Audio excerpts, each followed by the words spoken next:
pouco então da forma da Terra, né, e os sistemas de projeção cartográfica, que não é um assunto desconhecido para vocês, e um sistema de referência. Bem, como a gente sabe, né, já ao longo da história, né, houve diversos momentos, ou diversos atores nesse processo de cientistas, estudiosos que foram fazendo experimentos, né, e, e foram, né, revelando a forma da Terra, né? Então, até que se prove o contrário, hoje a gente entende a Terra enquanto uma esfera, não perfeita, mas uma esfera, e, e aí a gente também deve um pouco aos experimentos já realizados no passado. Tem esse bastante interessante aqui, que o Eratóstenes fez ainda 200 anos antes de Cristo, é, em duas cidades, né, o Sol tinha uma posição, fazia uma sombra no poço em duas cidades diferentes, e ao meio-dia o sol iluminava todo o fundo do poço de uma cidade, e em outra cidade também ao meio-dia não iluminava todo o fundo do poço, né? E aí ele fez um experimento e chegou a uma primeira revelação aí sobre a esfericidade da Terra, né? Com uma diferença muito pequena do que a gente tem hoje, tá? Bom, aqui tem um resumo de como que ele fez esse experimento e os valores, né, em ângulo que ele chegou na época, né, que daria um erro de 10% em relação ao que a gente tem hoje, mas esse erro é mais, na verdade, por causa das unidades de medidas diferentes utilizadas na época do que propriamente dito o seu experimento. Bom, haviam outros indícios, né, sobre a esfericidade da Terra, né, como um navio que se afastava no final, né, então vocês imaginam o que passava na cabeça das pessoas na época quando viam um navio sumir no horizonte, né, e depois ele voltar. Então, também tinha a questão da projeção da sombra da Terra na Lua no decorrer dos eclipses, né, e que intrigavam os pesquisadores na época, né, e ajudaram a unir todas essas evidências aí com relação à esfericidade do nosso planeta. Bom, além da questão da esfericidade do planeta, né, já no século XVII, um astrônomo francês fez um experimento na Guiana Francesa, que é uma região próxima ao Equador, né, e percebeu que, por análise gravitacional, que ah, o eixo polar e o eixo equatorial poderia ter uma diferença em termos de, né, o diâmetro da Terra poderia ter uma diferença ao longo do Equador e entre os polos. E isso revela então que, além de nós estarmos tratando do planeta enquanto uma esfera, nós também temos uma esfera não perfeita, ou seja, levemente achatada nos polos, ou seja, o eixo polar é menor que o eixo equatorial. E tudo isso, né, vai se somando a deformações então que a gente tem no planeta, o que deve ser levado em consideração quando a gente vai traduzir esse planeta para um mapa, ou seja, para um papel ou para a tela do computador. Se a gente quer ter algum tipo de representação fiel dessa superfície que é curva e que essa esfericidade está relacionada então a uma esfera não perfeita, isso tem que ser levado em consideração nos mapas. Bom, essa figura aqui vocês conhecem, né? Ela é bastante recente, são algumas outras teorias que têm surgido aí com relação ao que a gente tem do planeta Terra, né? Mas por enquanto ela ainda não é aceita cientificamente, até porque, como nós podemos ver nessa figura aqui, desde 1492, o primeiro mapa mundi que a gente tem, um dos primeiros mapas mundi que a gente tem, que era do mundo conhecido na época, né? Norte da África, a Europa e parte da Ásia, essa região já era representada num sistema de projeção cartográfica, ou seja, um sistema de projeção cônico que buscava trazer, minimizar a deformação do mapa com relação à esfericidade do planeta. Ok? E esse é um mapa atual que a gente teria da mesma região, ou uma parte daquela região, que também hoje utiliza um sistema de projeção cônica justamente para representar melhor a superfície curva e nessa região do globo.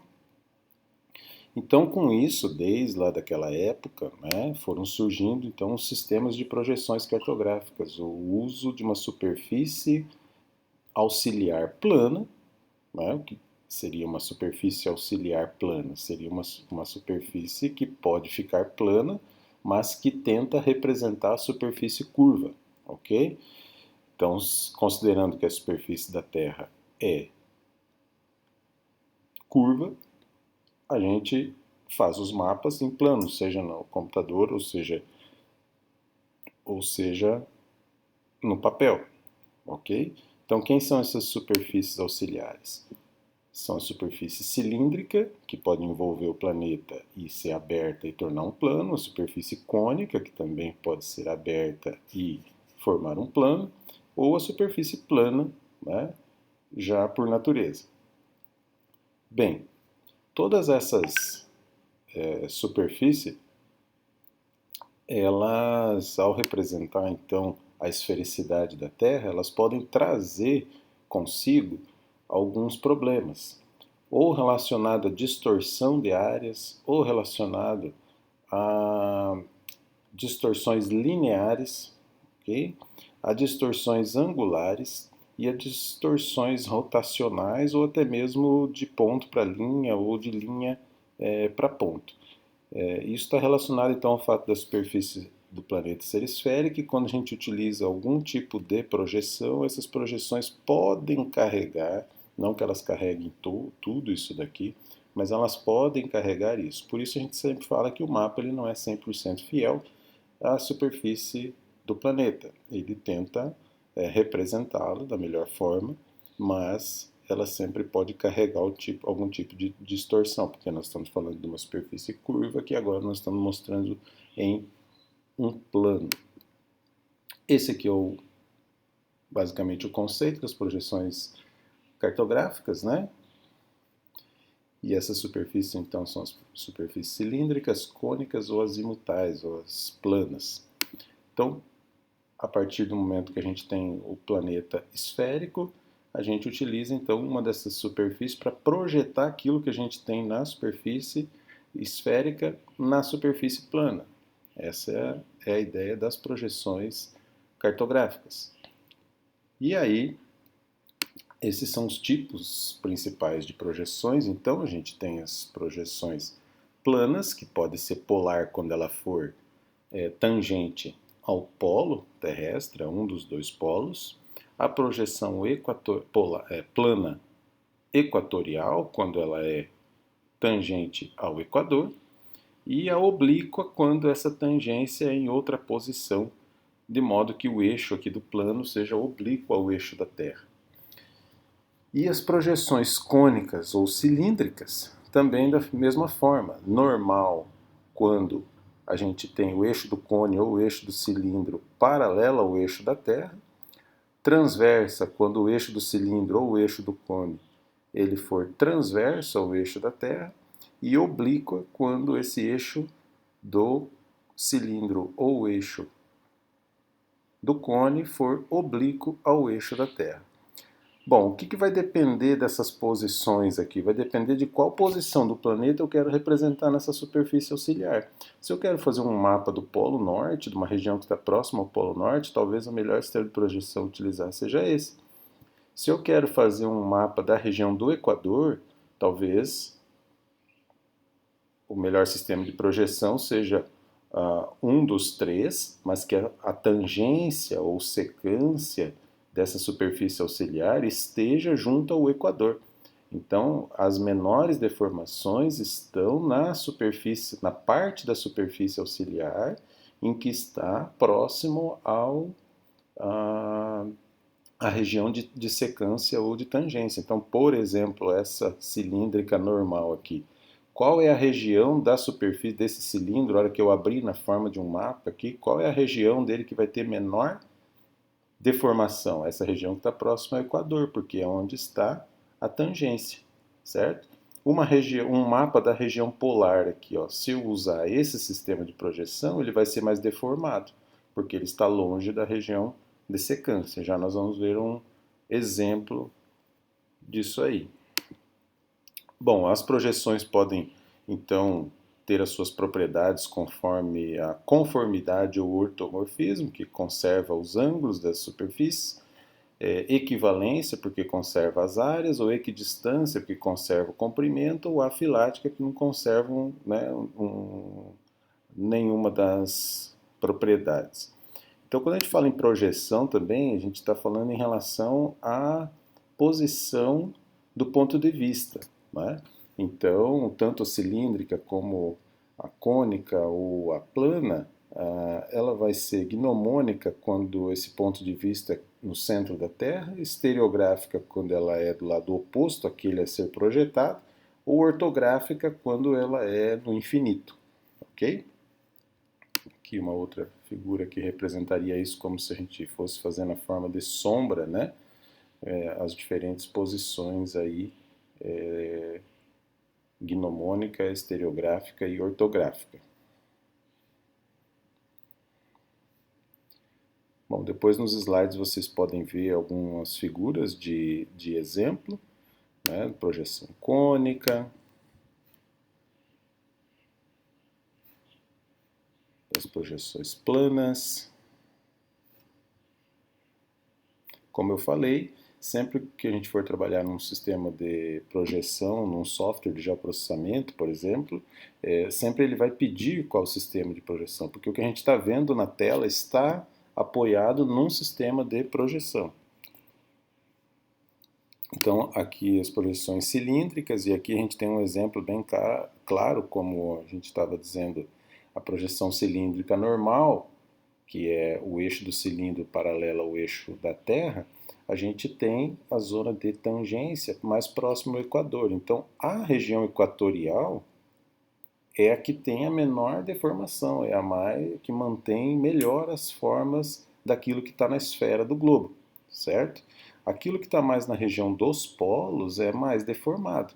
Por isso, esse típico mapa mundi que a gente sempre vê, ele possui uma supervalorização em termos de área, de forma, daquilo que está mais próximo ao polo. Por isso que o Alasca, o Canadá, a Groenlândia, o norte da Rússia, aqui, da Ásia, e a própria Antártida aparecem com uma dimensão subestimada, né? Superestimada. Então, um exemplo aqui, ó, a América do Sul tem 17 milhões e 800 mil quilômetros quadrados e a Groenlândia tem só 2 milhões de quilômetros quadrados. Mas, num mapa mundi como esse, ó, a Groenlândia chega a parecer até maior do que a América do Sul ou que o Brasil aqui, ok? Por conta da sua posição. Então, um mapa mundi dessa forma, ele acaba distorcendo algumas regiões do planeta, sobretudo aquelas junto ao polo. A mesma coisa aconteceria se eu usasse uma projeção cônica para fazer de uma outra região do planeta e aquelas que estivessem longe do cone, né, no ponto de tangência do cone, também teriam essa deformação. Acho que tem um exemplo aqui, né, como por exemplo a cônica com ponto de tangência no hemisfério norte, né, então a Europa, Groenlândia, parte da Índia aqui, norte da África está bem representado porque estão no hemisfério norte, onde está perto da secância ou da tangência, né? Mas as regiões mais ao sul, aqui no hemisfério sul, estão deformadas. Vejam só a Argentina aqui em relação ao Brasil, né? Estão deformadas. Tudo bem? Então esse é o nosso sistema de projeção e eu vou falar para vocês aqui agora um pouco sobre o sistema de referência geodésico, tá? E depois vocês podem se auxiliar um pouco no material de apoio. Lembrando que esse vídeo é para vocês poderem responder algumas questões referente a essa atividade acompanhada. E aí a gente tem aqui o sistema de referência geodésica. Então, voltando, né? Nós temos o planeta como uma esfera, e depois foi descoberto que, além de ser uma esfera, não é uma esfera perfeita, tem um leve achatamento dos polos, e então tudo isso precisa ser embutido no mapa. Bom, e aí, fora tudo isso, ainda descobriu-se que o nosso planeta, em termos de massa, ele também não é perfeito. Ou seja, não é tudo igual ao longo do planeta inteiro. Então, essa aqui é uma figura exagerada da massa da Terra, ou do geóide da Terra. E essa forma da Terra, então, em termos de massa, ela não é perfeita e, portanto, também deve ser levado em consideração quando a gente vai tentar representar isso na forma de um mapa. Tá? Então, para que servem esses sistemas de referência geodésica? Para a gente poder determinar as dimensões físicas na superfície, a representação em um mapa ou uma carta por meio de um sistema de coordenadas. Então, o elipsoide. Quem é o elipsoide? O elipsoide é a figura matemática que vai tentar representar tudo isso, tanto partindo lá do sistema de projeção, como dessas deformações físicas do planeta, ok? Então, o elipsoide ele vai ter um eixo conhecido polar e um eixo conhecido equatorial, ok? Diferentemente dessa figura, por exemplo, onde esse eixo polar e esse eixo equatorial varia ao longo do planeta todo. Então, matematicamente, a gente não conseguiria representar mapas em cima disso, porque não é perfeito, ok? Já uma figura como essa, a gente poderia construir mapas. Então, existem dezenas ou centenas de elipsoides que buscam representar matematicamente a superfície da Terra por onde a gente faz os mapas, ok? É claro que alguns elipsoides, então, vão ser mais adaptados a uma região e menos adaptados a outras, porque justamente a gente tem um planeta imperfeito sob o ponto de vista de forma. Tá? Então, o que viria a ser o geóide, essa figura exagerada que a gente tem aqui do planeta, né? Como a massa da Terra não é igual ao longo do planeta, foram feitos estudos gravimétricos, né, ao longo de todo o planeta, mais a questão do seu sistema de rotação, mas mais os diferentes níveis da água oceânica, né, nos continentes. A gente costuma sempre falar o zero de altitude em relação ao nível do mar é o zero, né? Então, aqui estamos a 540 metros em relação ao nível do mar. Mas o zero que a gente tem como referência em relação ao nível do mar, topograficamente esse zero varia devido às marés, devido às forças gravitacionais. Então, a gente tem um zero de referência, mas muitas vezes associado a um geóide, ou, aliás, a um elipsoide da Terra, uma vez que esse zero é como se fosse relativo, ok? Aqui só a famosa figura exagerada aí da nossa superfície, né? Mas o que a gente precisa tentar entender é o seguinte, que então, com base em estudos em diversas posições ao longo do planeta, esses estudos são chamados de estudos geodésicos, né, que buscam tentar entender a forma exata do planeta Terra, mas o que a gente sabe até o momento é que a gente tem uma superfície real, que é aquela que a gente vê, que passa pelas montanhas, pelas planícies, né, que vai até o nível do mar e até mesmo vai para baixo do nível do mar. Essa é a superfície topográfica da Terra, vamos dizer assim. E aí a gente tem o geóide, que é aquele relacionado às massas da Terra, que é aquela figura que eu estava comentando com vocês. E esse geóide, então, há uma diferença entre esse geóide, a superfície real e também o nível médio dos mares, certo? E aí quem é o elipsoide? O elipsoide seria então a figura matemática que tentaria representar tudo isso. Tá? Os mapas então são feitos sobre esse elipsoide, não sobre esse geóide ou sobre essa superfície real, ok? Porque esse elipsoide então ele busca representar ou busca simular o que seria a nossa superfície toda imperfeita em vários aspectos, ok?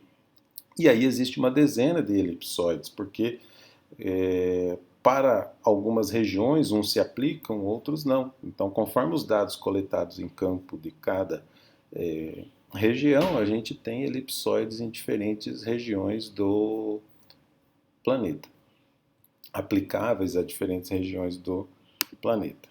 Okay? Então, aqui mais uma figura ilustrativa, né? O elipsoide tenta representar a variação desse geóide, do nível dos mares e o próprio terreno. Aqui a mesma coisa. É lógico que em alguns locais o elipsoide ele vai ser negativo em relação aliás, o geóide vai ser negativo em relação ao elipsoide, em alguns locais o geóide vai ser positivo em relação ao elipsoide. Né? Então, o melhor elipsoide a ser utilizado numa determinada região é aquele onde tem essas menores separações geoidais, né? Ou essas menores diferenças. Okay? Quando a gente usa um programa de geoprocessamento, então a gente acaba escolhendo um elipsoide que é recomendado, às vezes até mesmo por lei, né? Então, no Brasil, a gente utiliza o famoso Datum Sirgas 2000 e muitas vezes também o South America 1969, que são datums utilizados no território brasileiro porque possuem um elipsoide. Então, o datum é o nome, né, desses elipsoides que são utilizados em diferentes posições do globo. E aí, aqui é só uma figura de como se fossem diferentes posições do planeta. Eu tenho um elipsoide que seria essa linha amarela, né? A linha rosa o geóide, a linha azul o nível dos mares e a verde o terreno, né, da nossa superfície. Então vejam que em diferentes momentos, eu tenho momentos como aqui na letra D, em que esse elipsoide então não seria adequado para representar essa região aqui, não é? Porque ele está totalmente fora dessas três variáveis aqui, ok? Então, quanto mais juntinho essas linhas aqui, melhor eu usar esse elipsoide. Em termos gráficos aqui no planeta, né? Então, se a gente tentar simular aqui, vale lembrar que a gente tem elipsoide local e elipsoide global. O que seria isso? O elipsoide global, o seu centro geométrico, ele coincide com o centro de massa da Terra. Portanto, os datums globais, como o WGS84, que é utilizado no Google Earth, por exemplo, ele pode ser utilizado para o globo todo. Em qualquer posição do globo eu posso utilizar esse WGS84. Ok? E os datums locais, como o South America 1969, para alguma região, como o sul da América, ele representa bem a superfície da Terra. Já para outras regiões, então se eu for fazer um mapa lá da Rússia e utilizar esse geóide, eu vou ter muitas distorções, porque ele não representa aquela região, certo? E o datum local, então, o seu centro geométrico não coincide com o centro da Terra, então, portanto, eu não posso utilizar ele para qualquer região do planeta, beleza? Então, resumindo, a gente tem a superfície irregular do planeta, que ela é esférica, ela é irregular, tem um geóide, tem diferentes níveis dos mares, tem toda a topografia, né? E aí a gente cria então um sistema de referência, um datum, um elipsoide para junto com um sistema de projeção para modelar essa superfície e poder utilizar nos mapeamentos, ok? Então esses aqui são marcos que a gente vê por aí que são onde são feitos estudos, né? E aí esses dados são interpolados ou triangulados, de modo que a gente possa ter uma combinação de dados para modelar essa superfície da Terra. E a partir disso são criados então os dados ou os elipsoides por onde a gente realiza os mapas. E aí, como eu disse, né, então, por exemplo, existem dezenas de elipsoides, então vamos supor que o planeta Terra fosse essa figura exagerada amarela, e a gente teria aí diferentes datums que buscam modelar ela. Por que tem alguns bastante fora aqui? Porque são datums locais, que eles vão se ajustar bem a uma determinada área da Terra, mas não vão se ajustar bem a outras áreas da Terra. Então, aqui outro exemplo, né, um datum local como esse NAD 27 aqui, para o hemisfério norte, e o WGS 84, que busca representar todo o planeta. Bem, se a gente vê uma figura como essa, por exemplo, que é fictícia, mas se essa frente de trabalho utiliza um datum no mapeamento e essa frente utiliza outro datum no mapeamento, por mais que seja um datum com poucos metros de diferença, a gente pode ter esse tipo de resultado. Ok? Claro que se eu uso totalmente diferente, um datum totalmente diferente, essa diferença que pode ser muito maior. Ok?